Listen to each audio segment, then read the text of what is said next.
আপনার মাথায় বুদ্ধি নেই? কি বলছেন আপনি? একজন অপরিচিত মেয়ের সঙ্গে এসব কথাবার্তা বলছেন? লজ্জা করে না আপনার?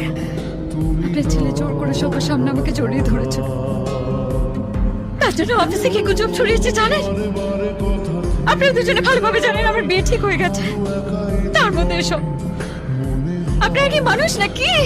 ছি, রাহুল তো মার্কস কম পেয়েছিল ইন্টারভিউতে, দয়া করে 2টো মার্কস রেকমেন্ড করেছিলাম বলেও চাকরিটা পেয়েছে। আর আজ আপনারা দুজনে মিলে এইভাবে তার প্রতিদান দিচ্ছেন।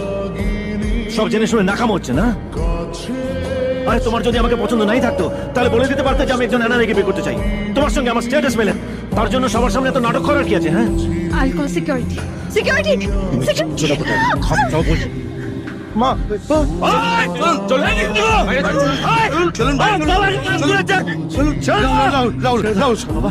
লাগেনি তো বাবা?